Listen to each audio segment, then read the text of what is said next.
Welcome to the Tourism Hub podcast, a podcast devoted to you and your excellence, providing inspiration and education for the entrepreneurs, experience makers, and excellence seekers of our industry to take your tourism business and career to a whole new level. And I am your host, Despina Karatius. Relax. Hello, everybody. Welcome to the Tourism Hub podcast. We talk all things business, the business of tourism, to inspire and to connect and empower the entrepreneurs and the experience makers of this wonderful industry of ours. Now, today I have a very, very special guest. He's the first of his kind on the Tourism Hub podcast. But who I'm about to introduce you to, he comes from a different niche part of the tourism industry. And without further ado, I would like to welcome Nayaz Noor from 39 Degrees South. Hello, Nayaz. Welcome to the Tourism Hub podcast. Thank you. Thank you so much, Despina. It's a privilege to be here with you. It's so lovely to have you. And to give everybody a backstory of how I first met Nayaz, we was actually on the other side of the world. So although both Victorian businesses, I was really leading the way with global ballooning at the time, entering into a new market on a Victoria government-led mission to India. So it was my first time to India. It was our first Indian immersion experience. And this is where I met this lovely gentleman. So Nayaz, at the time, you were with Safir Tours before that came into 39 Degrees South. But to give everybody a little bit of context of what an inbound tour operator is and how that makes it different to a tour operator, which we'd usually associate with a small tourism business or large tourism business. So give us a little context about what is an inbound tour operator, otherwise known as an ITO. Sure. Before I came to Australia, I was a tour operator myself. I worked for travel agencies. I worked for airline companies, large wholesale companies. So as a tour operator, B2B or B2C, you're dealing with either the customer directly or you're dealing with travel agencies to whom you're going to sell your product, which made it much easier because all we needed to do as a tour operator was to have one contact. So if as a tour operator based in, say, Spain, I'm selling Australia, all the Spanish operator needed to do was just send one email to somebody like me, who is an ITO in Australia. Hey, I have 10 people coming to Australia. This is what I need. These are the services, blah, blah, blah. It's one contact. The ITO is one contact for the tour operator or the travel agency overseas. And we as ITOs who have all these suppliers, we have guides, we have hoteliers, we have event companies, venues, restaurants, the attraction companies, all of them are our suppliers. So we discuss with them. We put together pricing, itinerary, and send it as one document to the overseas wholesaler, tour operator, or travel agency, who in turn sells it to their client. So that's the difference. So there are different layers. So ITO would probably be the first point of contact for a tour operator overseas. And we in turn will contact our suppliers, attractions. They are the suppliers for us.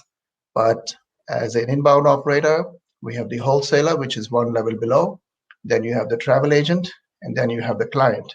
So it's layered. And to give so with an inbound tour operator, you are intrinsically involved in dealing with trade, and you are the expert person and organization in the country of where the overseas travel agent or wholesaler is sending visitors to. So this gives, you have a great business B2B relationship with these in-destination organizations and businesses that look to you for recommendations and to do the full kit and caboodle for a client's itinerary and trip when they visit Australia. Now, you were saying you were a tour operator first. So, as a supplier, as a tour operator first, so say for, I'll give ballooning as an example. So, as a hot air balloon Right. operator, we distribute our services through a wholesaler, through a travel agent, but we also have great relationships with the likes of Nayaz, who can embed itineraries, particularly if for the right type of client, those types of experiences. What was it for you that led you from being a tour operator and working? Where was it back home? That was not in Australia where you had your tour operation experience in, Nayaz? No, it wasn't. In fact, it was the first time in Australia when I moved here in 2013 that I became an inbound tour operator. All my life, I've been selling outbound tours as a wholesaler, as a travel agent. So it was a completely different thing that I was doing when I moved to Australia, being an inbound tour operator. Yes. And then I realized how difficult the job is of an inbound tour operator. The tour operator sitting overseas, all she needs to do is send one email.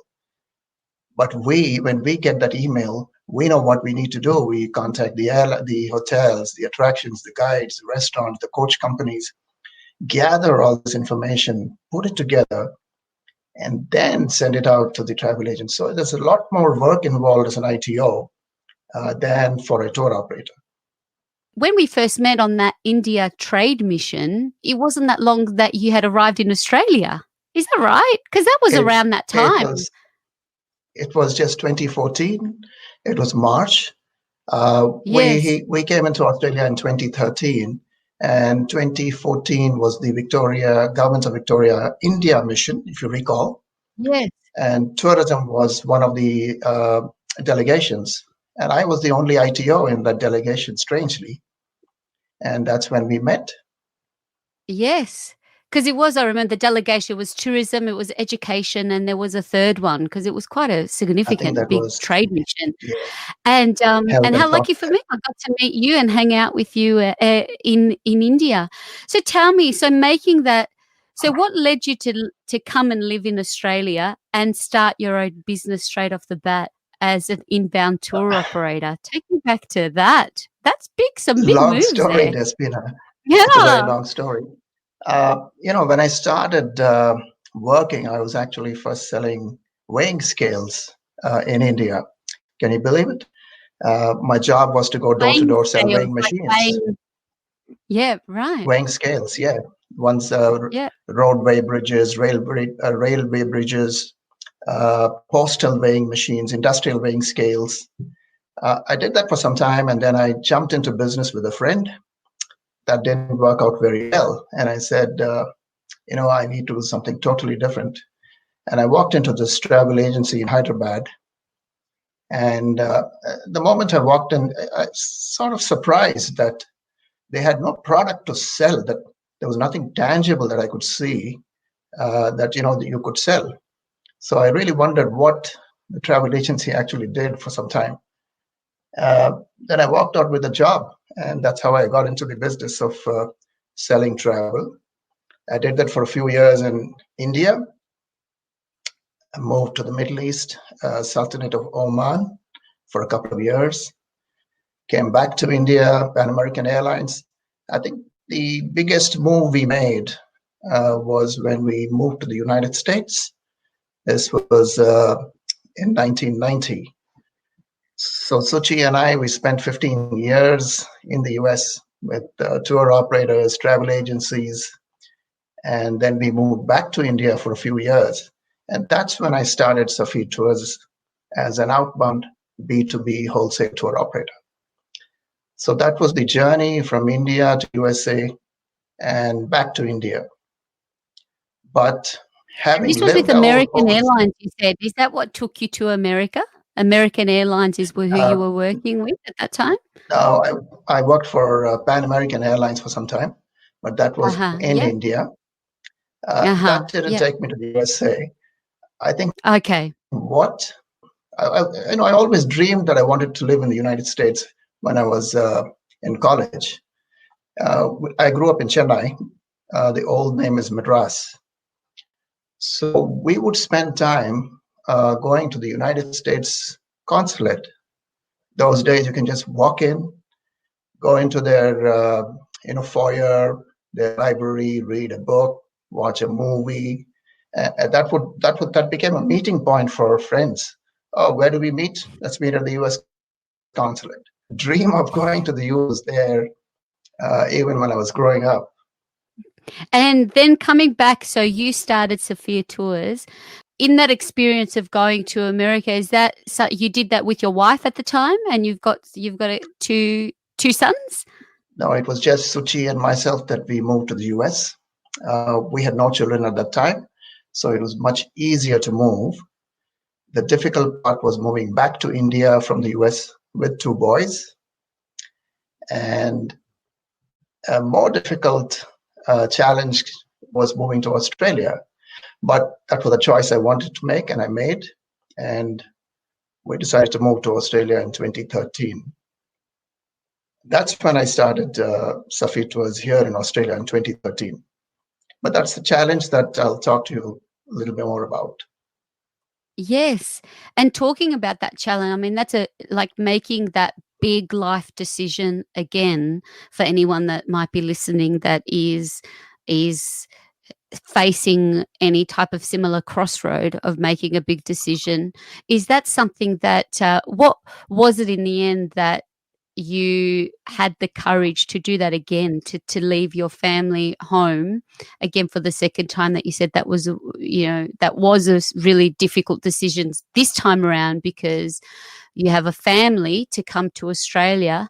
What was it that in the end gave you that courage to go for it again and move to Australia?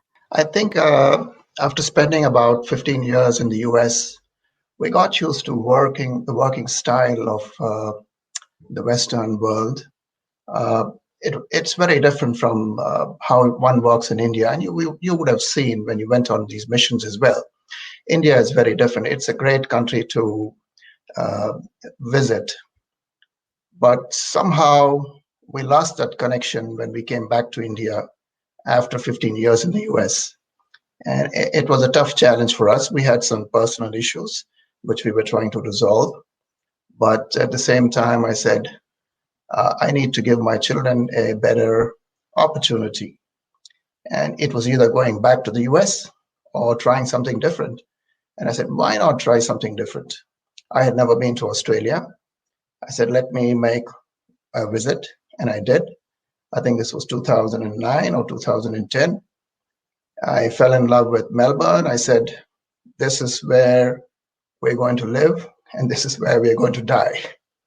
I can really relate, and I think this is why when it was my first time to India, and I was there. I had been on many trade missions and travel missions in the Western world, on Western, US, New Zealand, UK. We did that trip a lot, but India was on another level of just immersing myself in there. But I did have a real connection to India and the Indian people, I think possibly because of our traditions and my own background. But what the story you share is very similar to my own, of my own parents making that decision.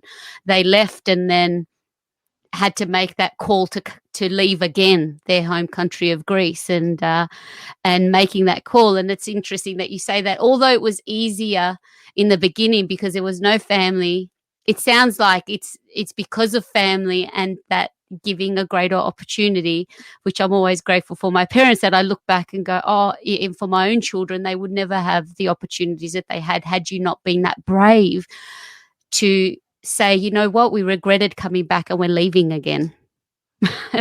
And do that again. It is a huge challenge. So I think having moved from India to USA to India, I said, okay, let's do this one more time, and this time for good. Yes. So I said, let's move to Australia. Suchi loved the place as well. My boys love it. And Yes. it was indeed a challenge initially when we moved here. When we moved here, we actually just knew two people in the whole of this country. So Yes. that was a bit daunting for us, but we said we'll do it. It was also very difficult to leave behind a flourishing business in Hyderabad. Safir Tours was doing well. We focused on niche destinations like Israel, Jordan, Greece, Turkey, Morocco, and Egypt.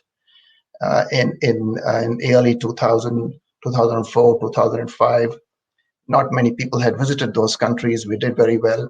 So to close down a business that was doing well, move to a different continent to start a completely new business was indeed a challenge.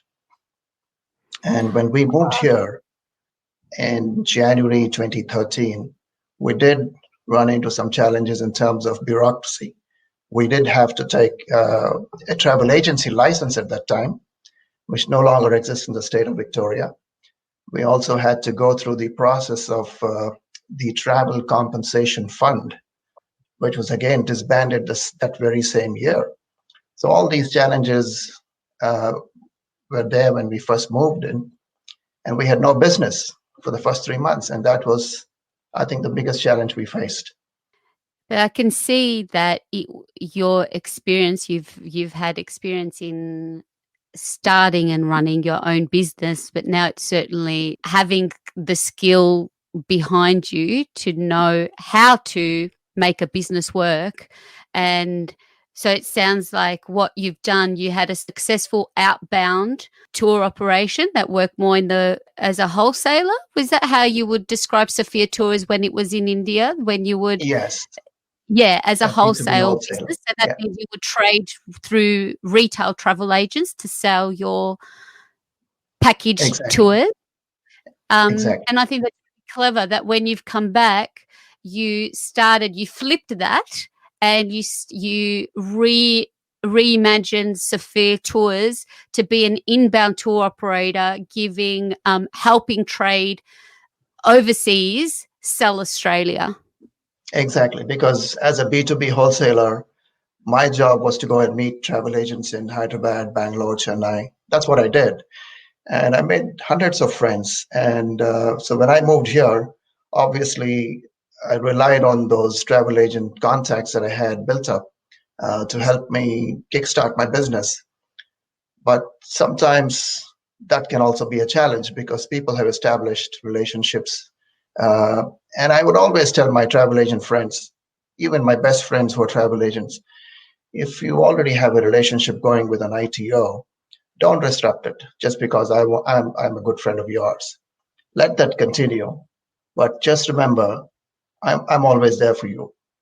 What a great omen for any relationship, isn't it? And I certainly watched you in admiration, knowing that you were the only ITO at that mission.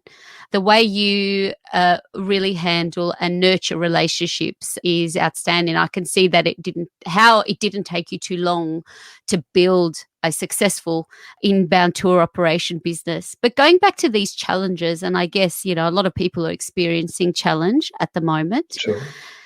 Going back to that one that you say it was very challenging, what were some of the things that helped you out of that? That you come to a new country, you know two people, you're starting a business, you have a family to support. What is it within Nayaz that really can overcome these challenges when you're faced with back-to-back challenges that are coming at you? I think it's my positive outlook towards things. I'm very determined. When I want to do something, I give all my heart. I put my heart into it, and I want to see the end of it. So I said, okay, it's okay if we don't get the business today, but we're going to get it tomorrow. And I work towards it, uh, and I persevere. I think that is the key to it. Perseverance is important, and follow through with what you want to do. And that's what kept us going. And it's very strange that the first piece of business that we got as an ITO was from an Indian in Adelaide. whose parents were visiting Australia for the first time. And I knew her dad and mom, and she said, "Can you do it?" I said, "Of course we can do it. That's what we are here for." And Yeah. so it was a domestic piece of business, which, of course, visit friends and relatives. That was the first piece of business. And we said, "Oh, wow, this is great. We actually made a few $100s and we can actually buy a table now." Uh, So with even with your product knowledge, because I mean, you visited Australia once before you decided to make this your forever home. Now you've got a business selling Australia with accelerating your product knowledge and the region. How did you go with that, with really starting the process of doing your own packaging of a vast country with so much to offer by way of destination experiences? Despina, I always believe that if I have to sell something, I need to see it, I need to experience it, I need to know it. And this is how Suchi and I have been doing things. A few years ago, about 5 years ago, we wanted to sell the Uluru. And we approached NT Tourism and said, "Hey, look, we are here. We want to push your product." Of course, they didn't know too much about who we are, who we were, and they said, "Okay, we'll help you." But things didn't work out very well at that time. So we actually spent our own money flying down to Alice Springs, Uluru. We took the tours. We wanted to see the logistics of how tours are being operated in the NT. And that actually gave us the knowledge. And we did that not just with Uluru and Alice Springs. We did that with Gan. We did that with various cities in Australia. There's so much to see. It's impossible to see all these places. But one by one, we do it, we learn it, and then we sell it. Yes.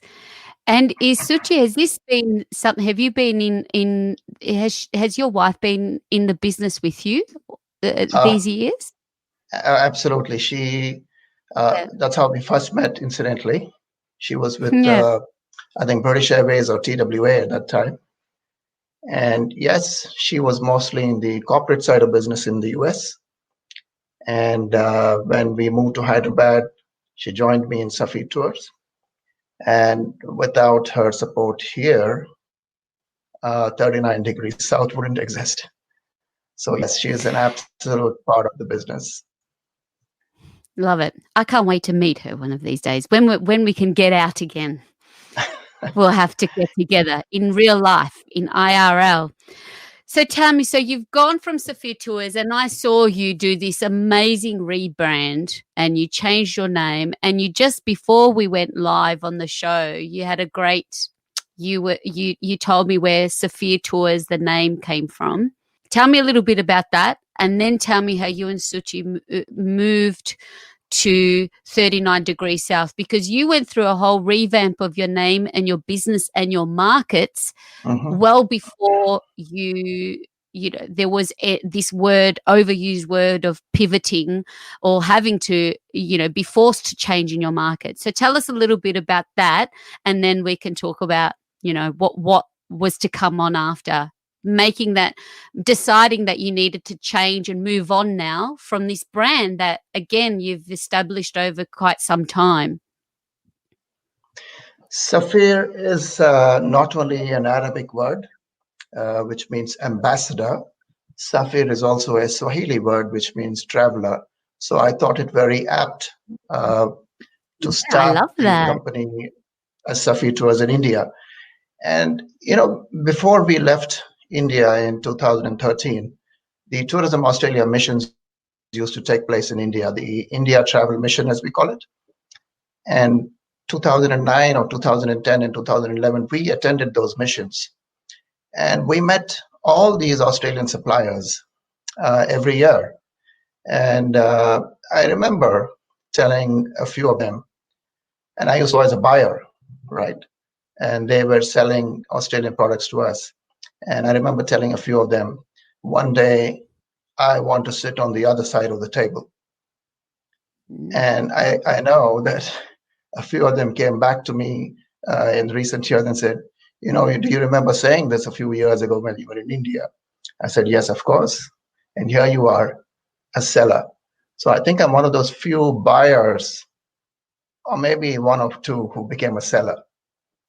Mm. Uh, yeah, so it was very different. And so keeping that name, Safir Tours, was important for us to start with, because people knew Safir Tours. The Australian suppliers knew Safir Tours. So it was easy to connect right away and tell them, look, we are here, and now we want to be an ITO. So that's how we kept Safir Tours. And then was it last year that you moved from Safir Tours to 39 Degrees South? Actually, it was just this February. Really? It was even sooner.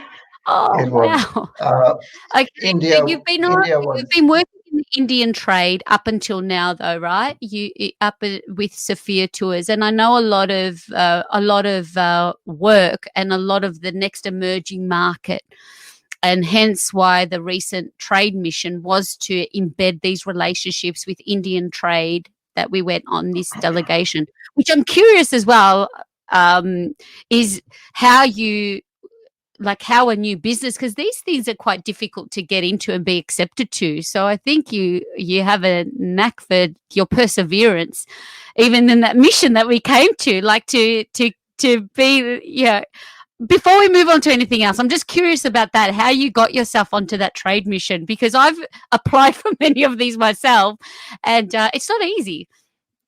Look, it was the Victorian government who sponsored me to settle down in Australia. They are the ones who sponsored my business migrant visa. So there was a lot of planning that I needed to do even before I moved here. I had to give them a business plan, what I'm going to do for Tourism Australia. Where do I see the business going from 2013 to 2020? All these projections helped me get the visa. That mission was critical in the sense that for me, I knew that the government was pretty much going to take care of most of the expenses.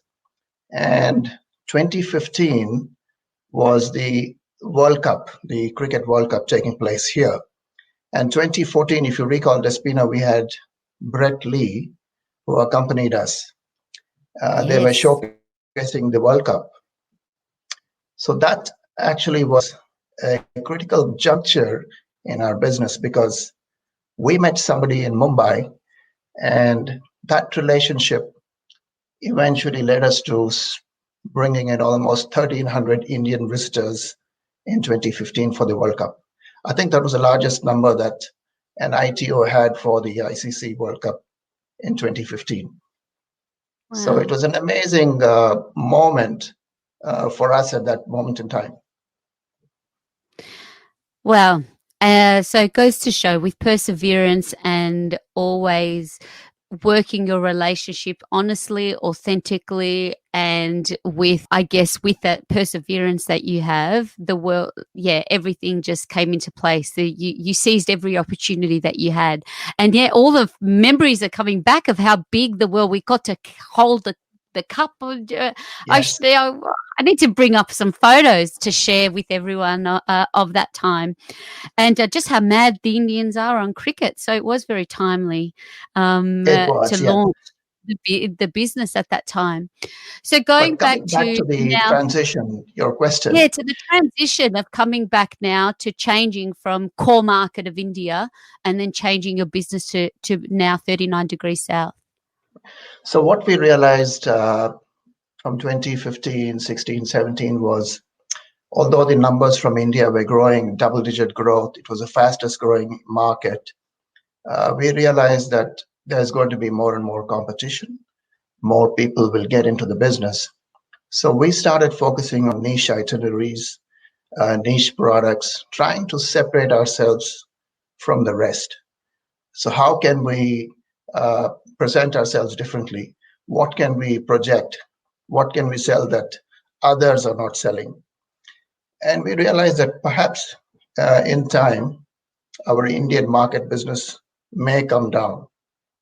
And so we started exploring, and we said, okay, we spent 15 years in the US. Let's take advantage of that. We work with American clients.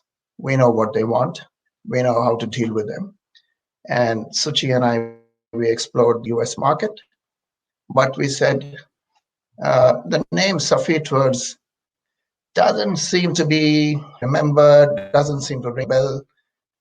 Most of the time, people forget to pronounce it or what it is. So we said, let's think of rebranding.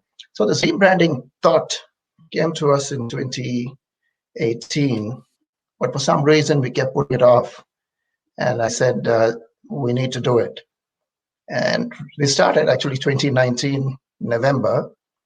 We thought of this name, 39 degrees south, because Victoria is in 39 degrees south latitude. We said it's an easy to remember name. Let's rebrand. So we started working on the website, launched it, I think, late February. And then you know what happened in March. So here we are. So let's talk about what happened in March. Yeah. So now, as a supplier and dealing with heavily international markets, so at Global Ballooning, we had a large portion of our business, more than half was the China market. So we got hit pretty hard early in March. And what I'm interested in speaking with you when 100%, so many businesses have still got like a little window of other markets, but when your business is 100% reliant on international visitation, and then no risk management plan could foresee a pandemic that would shut our trade and our industry the way that it has. So tell me about that, how that has impacted you, for one, how you're managing things at the moment with with everything kind of on pause or on hold, and how you're going with that, and what are you looking forward to? So if you're just, how are you handling things with that in your business right now after the relaunch? And what are some things that you're learning along the way that you're looking forward to as we come out of this? Sure. The seriousness of the pandemic hit us on the 15th of March. I think that was the evening our Prime Minister made the statement that anybody entering Australia from midnight 15th of March would have to quarantine themselves for 2 weeks. Suchi and I were on that day in Cairns, and we had a group from the United States in Queenstown, New Zealand. And they were to arrive into Melbourne on the 16th of March, just the next day. So 15th of March, I can never forget this ever in my life. It was a total turning point for us. I had to call the agent in Queenstown. I said, look, this is the situation. Do not come. Because if you do, you're stuck for 14 days. We don't want that to happen. They took my advice, and it took them a couple of days to get back to the United States. But the scary part was they actually went back to the US, and I think one or two of them contracted the COVID-19 as well. So that was a little scary. And then we knew that this whole situation is going to change. And it changed so drastically. We're still sitting here now, it's almost September, and we don't see the end of the tunnel. But we believe, I personally think that 2021 is going to be a very difficult year for tourism.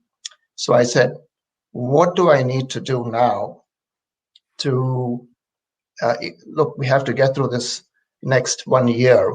How can I reskill or do something different during this time? And so I decided to enroll in Deakin University. I said I needed to do something different, something that's going to take me out of my comfort zone. I wanted to challenge myself. And I said, what is it that I can do? What is it that I can learn? And hopefully give back to the industry in some form or the other. And that's why I decided on this cybersecurity course. And that's what had me calling you straight away and saying, Naya, it's just we need this type of leadership right now. We need this type of mindset and thinking to inspire the industry that is feeling really stuck and seeing no light at the moment, because this is not just 6-week in lockdown stage 4 and then everything's going to go back to normal. It's long term, as you say, for international and domestic. We can't even go 5 kilometers beyond our own houses at the moment. So it is. So I think what you've done is extraordinary, and it led us to even connect in this way, to know, because I've certainly been on the receiving end of some significant hacking and cybersecurity, fraudulent activity personally, and it is something we don't speak enough about. There's not enough education around it, and as we were talking the other day, it's rife in many different ways, from people calling you over the phone to the emails that could come through, and really it's beyond this is, I am a prince from Nigeria and you have I want to give you $25 million, give me your bank account. These dodgy, this is sophisticated stuff that could come in and really turn your life around.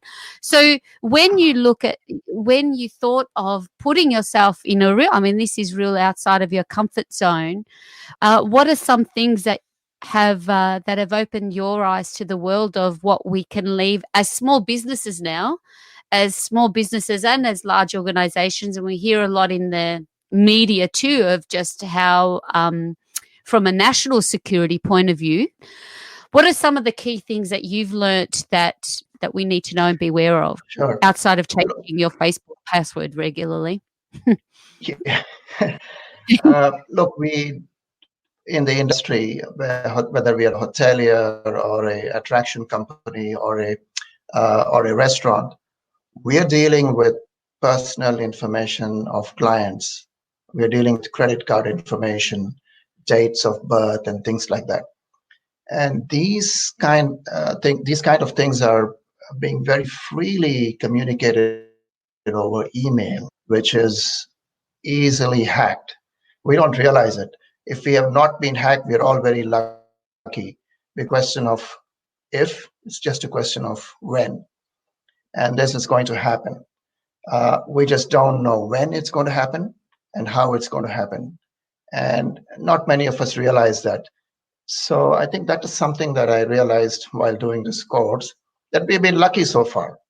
We've not been hacked. There's ransomware and so many other kinds of malware that's whether it's phone scams or SMS scams. I think I put up something yesterday on the webpage about smishing, and I get 2 or 3 every day. SMSs that I've received from people I don't know. It's just a number.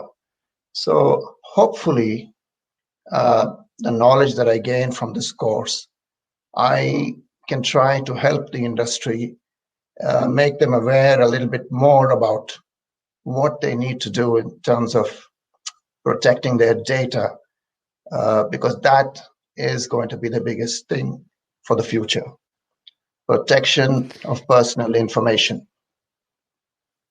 Protection of personal information. That's right. It's not just about business, is it? And certainly what I've experienced firsthand, it was my personal account that was compromised, that then led to opportunities for these types of people to do that. So what are some key things you've learned so far in terms of what would be some advice you would give around that, the topic of cybersecurity? And you were mentioning the other day I had someone even just over the phone call and tell me that they were from Telstra. And I must say, now that I've been on the receiving end and the fraudulent activity, went into the thousands of dollars that I'm still trying, getting to the bottom of.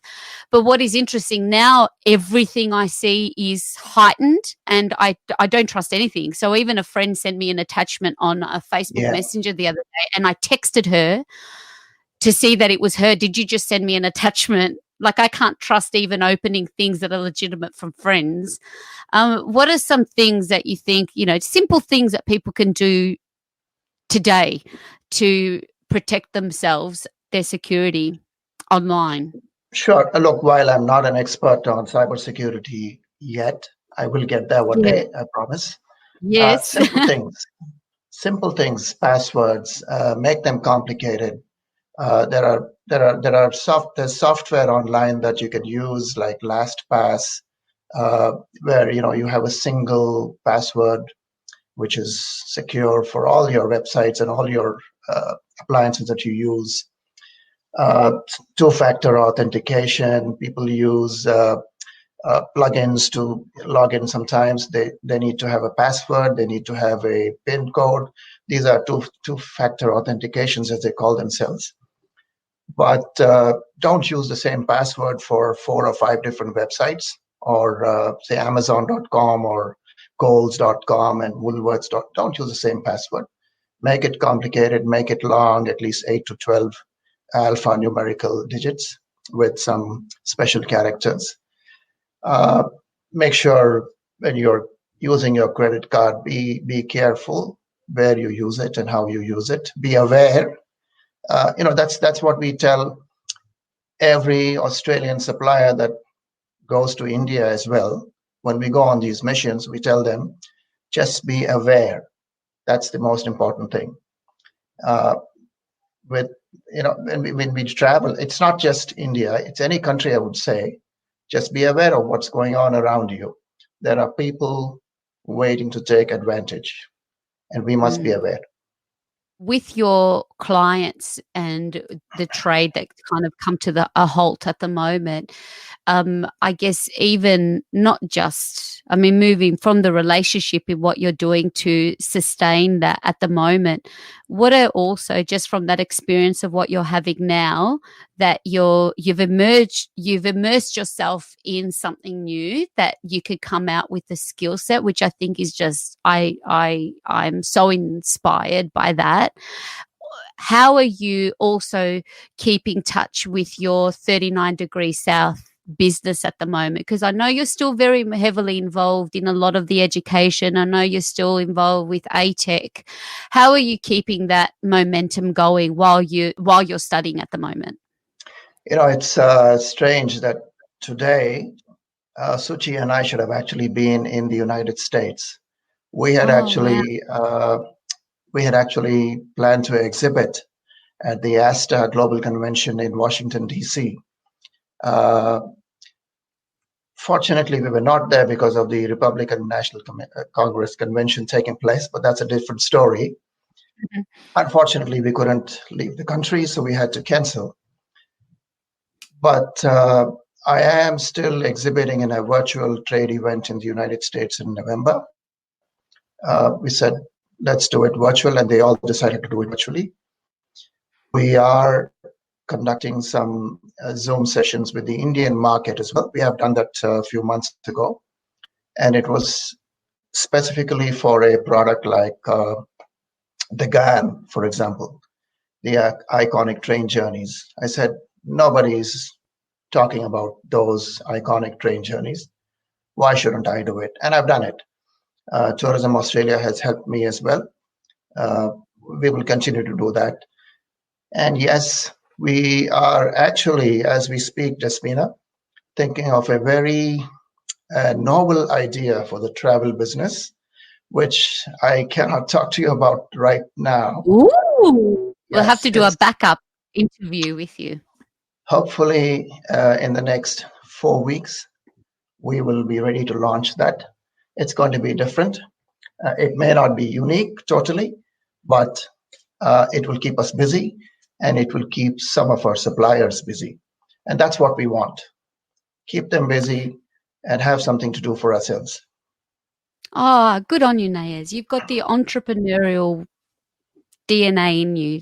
Yeah, that's what we need right now. Just keep thinking, but it's not just about thinking of the ideas. You're an action man, and that's what I love. And speaking of that, something else that I'm curious about, and as someone that's had exposure to many different small businesses in the tourism industry, you've had exposure to many different suppliers. Yeah. What are some key standout things that you look for in a supplier, or I like to call experience maker, to work with and recommend and sell with confidence?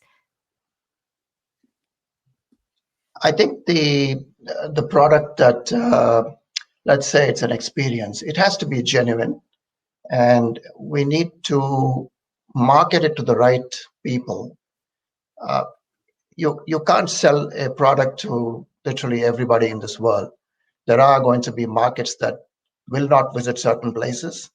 Uh, I've been on some of these FEMILs with whether it's Tourism Western Australia or Tourism Victoria, and you meet different nationalities, travel agents from different parts of the world. And I discuss itineraries with them. What do the Japanese do? What do the Germans do? And they're all very different. So as an attraction or as an experience, uh, they need to understand which market they want to target and what is the experience that they're looking for, and tune that experience to that market. What I'm going to sell to the Indians is not going to be the same that I'm going to sell to the Canadians or the Americans. It's going to be different. The kind of restaurants that they might want to eat in will be different from what Chinese might want to eat in, or the Germans might want to eat in. So these are small things that I'm sure everybody knows that, but it needs to be fine-tuned. Oh, it's a really good reminder for industry. It is. It's marketing 101, and for Yeah, businesses, know your customer. But in the absolutely. delivery of experience, we have to make that connection as well, because sometimes that can be forgotten in the way that we develop product and experiences, that you have to tweak it to Yeah, also that yeah, ideal customer, particularly when we're working in the inbound and international space. So that's a really good point. And for suppliers that are working with trade to be able to talk, so if a supplier is talking to you, and you know, whether it's for to get into to build an Indian market or US, to be able to talk to you in the way that this is what we do specifically yeah. for the Indian market. So that's some good tips there. You've had a wealth of experience in business and in life, Nayaz. That one thing, I guess, that moment you've that can you remember a time of having like an aha moment, that it's that one feeling that led to a decision, to an action that has been the best thing to date, that you look back and you say, oh, you know, that was a critical moment in paving, you know, my way forward in your own success? Can you think of can you think of a time or a turning point? But it sounds like you've had many of those. But what's the one that really resonates with you? Look, if you're looking at the last 7.5 years, I still think it's the India mission when Mm, we were in Mumbai. And actually, when I was on that mission with all of you, we actually had a group that was already booked for the World Cup final cricket match taking place in 2015. And when everybody started talking about cricket at the trade event where I met all these travel agents, I said, I had a thought to myself, we already have a group booked without having to sell the ICC T20, the World Cup match. What am I doing with it? This is it. This is what we need to do. And my mind was working overtime right there, right then. And I called up Suchi and I said, you know what? Let's move forward with this. We came back to Melbourne and we started working on it, put things together, programs together, itineraries. We had the hotel rooms booked. And I think that was a turning point for Safir Tours for us in Australia. So that, I think, could be your aha moment for us. Yes, it was indeed Oh, a turning I point. think your business has that pivotal that's taken you from, from starting out to this is Yep. now, you've gone to that next level and then continue on onto that path. I, in the beginning of launching your first business, because there's not only people at the moment that might be listening, or we're grateful to have viewing, that need to change not only their business, but perhaps looking to change careers. In the beginning, that what, when you decided to make that change to work for yourself, from selling the weighing scales to I want to start a business, what was there anything that was holding you back at that time? Actually, the initial business that I went into before I even joined the trade was with a friend who was also selling weighing machines. So I think it was just an impulse. We said, you know what, we're tired of selling weighing machines. Why don't we do something together? We just jumped into it. We had no money, no resources, but we did it. Obviously, it failed because otherwise they would still be in that business. But what we learned from that was we need to know what we're selling, first of all. We need to know who we are going to sell it to. I mean, we're down to the basics of marketing the product itself, the 4 Ps, and then, so that's when I got back to working for some people. But after we moved from the US to India, I couldn't work for anybody. I said, I need to do something on my own. And fortunately, uh, we did it. And you know what? It was a new product in a new destination. India was not ready for it. So we said, let's do it. So we educated travel agents on the product. I would actually walk into a travel agency, spread out a map of the world or that particular country, and talk to them of the itinerary. And that's how we would sell it. But I think in India, it wasn't very difficult for us to do it. The bigger challenge was doing it here. I think what I hear from that for you, it is being so confident in your decision that I am not working for someone else ever Yeah. again. When you've had you had that experience, that you got to that point where again it's always coming through you of the perseverance, but having that type of clarity, there's not much that can hold you back when you make that type of decision, when you say like, yeah, I'm almost unemployable But in a good we way. In a good we are way. living in uncertain times right now, and I think we should all be ready to embrace what's coming ahead, be prepared, reskill ourselves, and see how we can. Everybody needs to survive. Today, Yes. it's a very difficult time for all of us. I know Yes. travel agents in India who are now moving into businesses of food catering, uh, nurseries, and things like that. So Yes. the times have changed.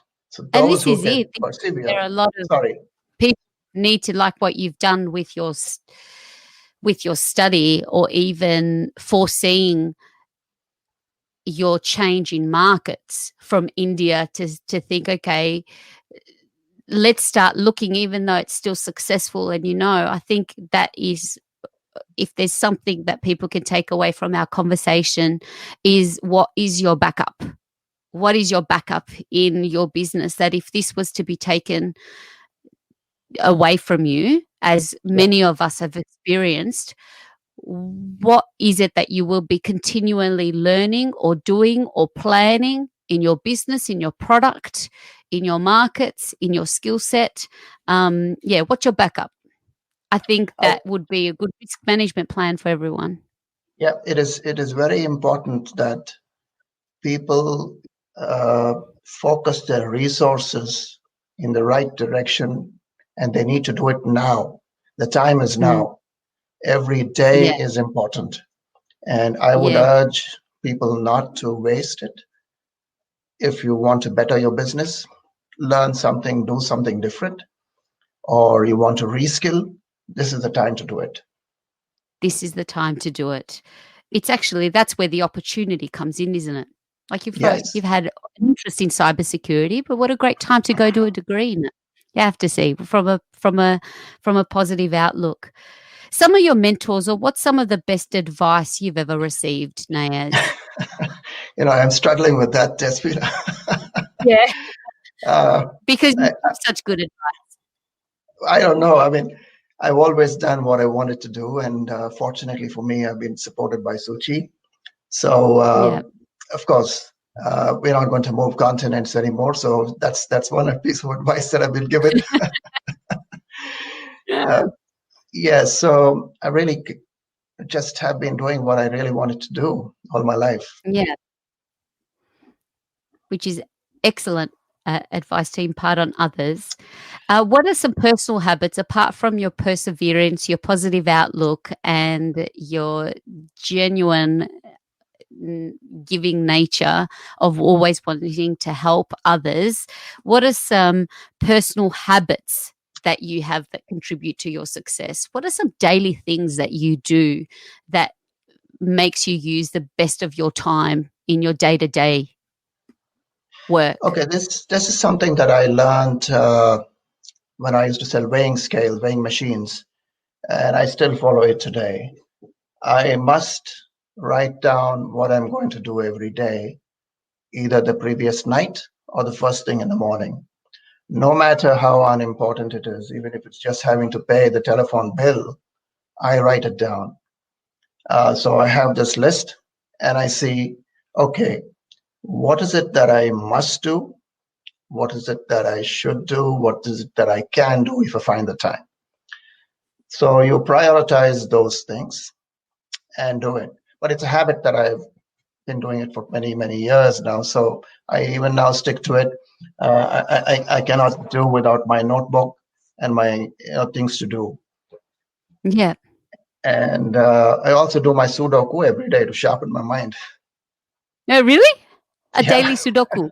Yeah. absolutely.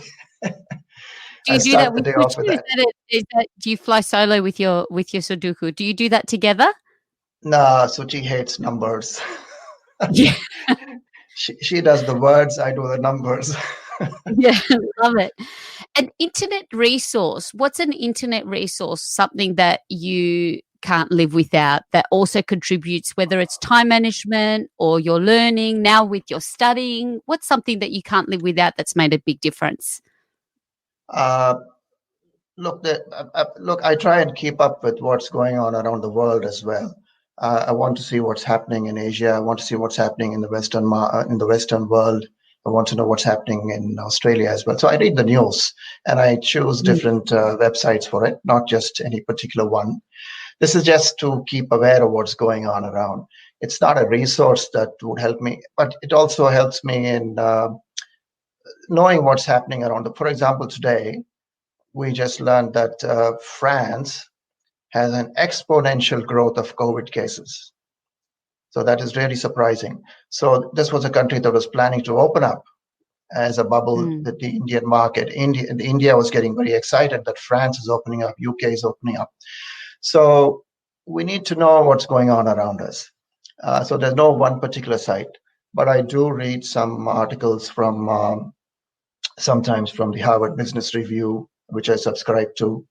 I do watch some TED shows once in a while, Mm. but this is not something that I do every day. But yes, when Yeah. I want some But you keep inspiration, tracking. I go for it. Yeah.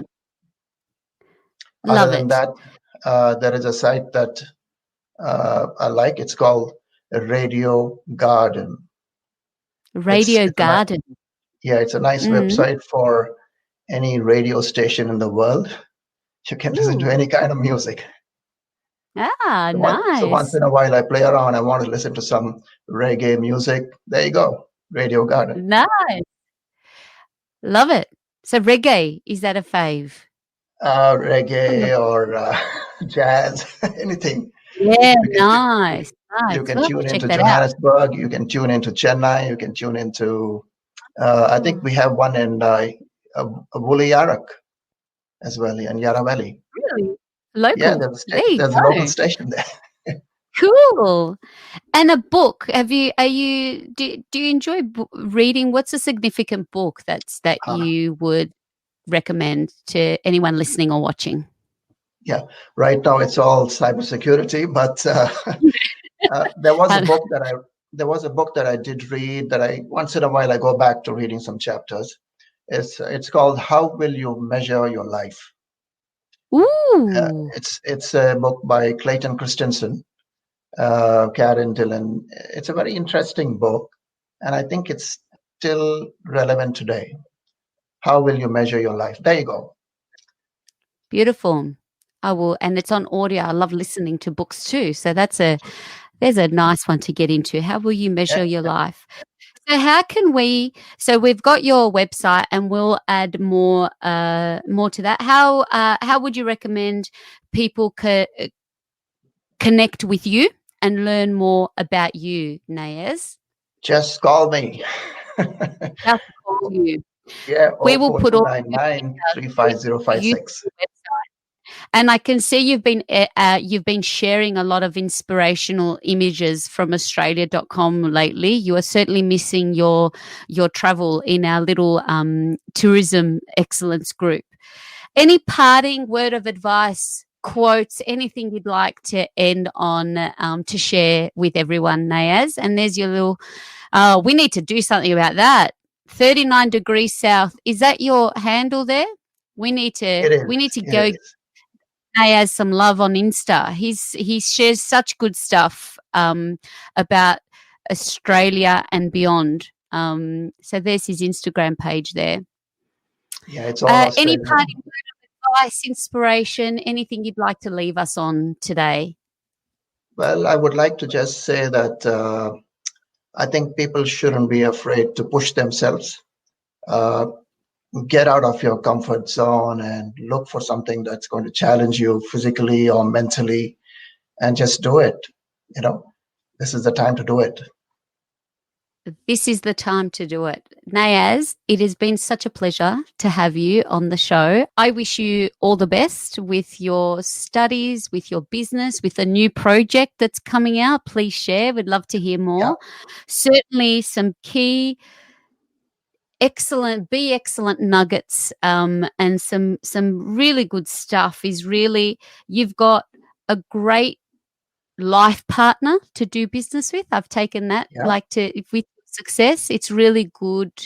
I think whether it's your significant other or going into business, having the right person that's next to you, you can really see that come through. You've been really good partners in life and in business through your journey, your perseverance, your ability to be curious, to always be learning something new. I'm really inspired by what you've done and how to use this time effectively. When you've said, okay, 15th of March, the world came from underneath us. What can we do now?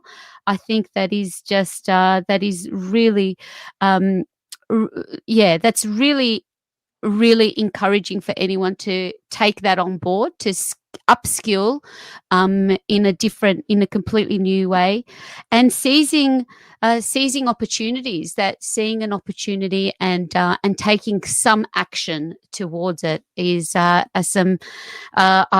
some key things and many more. And planning your day, I like that.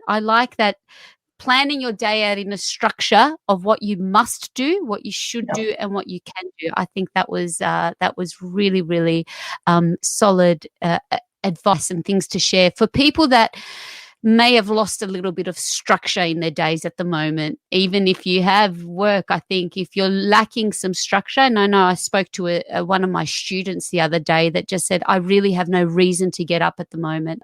Please check out Nayaz's work on 39 Degrees South, and he's also on LinkedIn, and you'll find more information on this podcast on instituteofexcellence.com/podcast, and you'll see Nayaz there. Thank you so much, dear Nayaz. Thank you, Despina. It's been a privilege being with you here today. Likewise. Okay, Thank you. thank you, everyone. And if you've found some inspiration, please tune in again next week. Saturdays at 2:00 is where we have these Tourism Hub Ignite Your Excellence podcasts. And until then, be well, be safe, be kind, and as always, be excellent, my friends, today and every single day. Goodbye for now. Thanks again for joining us on the Tourism Hub podcast. If you found this podcast valuable, it will mean the world to give us a review on Apple iTunes. We're also live here every Saturday at 2 p.m. across all the Institute of Excellence Facebook and YouTube channels. And you are all invited. Be excellent, and don't forget we also have courses available at instituteofexcellence.com to help you and your small business greatness.